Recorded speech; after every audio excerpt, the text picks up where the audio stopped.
Side Kick Series. Alors là, je fais les side kicks pour le niveau, pour le basic 10, donc pour les 10 exercices de base. Mais la position le placement va être le même que pour les versions plus avancées. C'est-à-dire, je vais aligner mon bassin, mes épaules, mes jambes, mes membres inférieurs collés vont être à peu près à 45 degrés pour une bonne stabilité.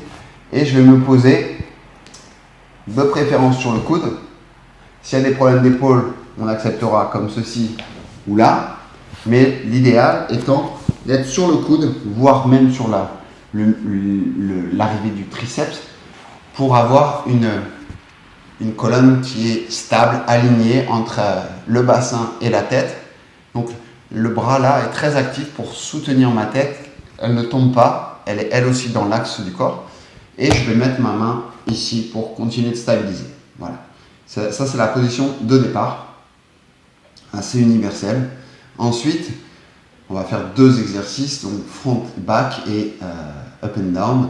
Donc, pour commencer front, back, je vais inspirer, je m'auto-grandis, je souffle, je lève ma jambe et j'inspire à nouveau, pied flex, je vais vers l'avant et pied pointe en soufflant, je vais vers l'arrière. Inspire, souffle. Le pied d'appui est stable, couteau flex, ancré dans le sol. J'inspire et je souffle. J'essaie d'aller le plus loin possible sans désorganiser la position du tronc. C'est-à-dire que je ne veux pas ni un relâchement du dos, ni une rotation, voilà, une stabilité de l'axe pendant une mobilité en flexion-extension de hanche droite. Bien sûr, on fera la hanche gauche. On essaie de conserver du coup cette jambe qui bouge parallèle au sol. Toujours relié à la respiration. Expiration pour aller derrière, pied pointé pour activer encore plus de muscles postérieurs et relâcher la chaîne antérieure. Et l'inverse ici. Donc voilà, front back. Maintenant, up and down. On part de cette même position de base. On va inspirer, souffler, lever, rotation externe pour activer les rotateurs externes. J'inspire, je monte et je souffle, je descends.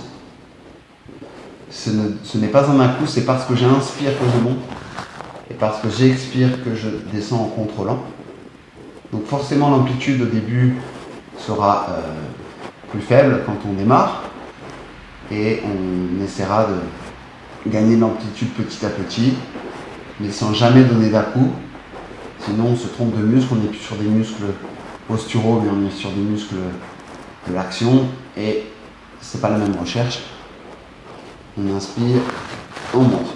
Pareil, on veut conserver une stabilité du bassin pendant ce mouvement.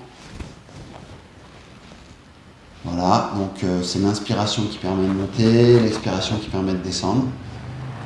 Et ensuite, on peut changer de côté.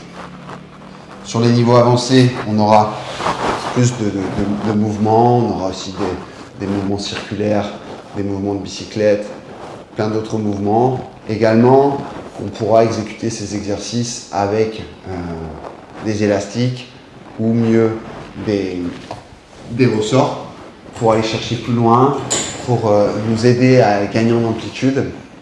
Et aussi, on pourra utiliser le cercle magique pour complexifier ces exercices.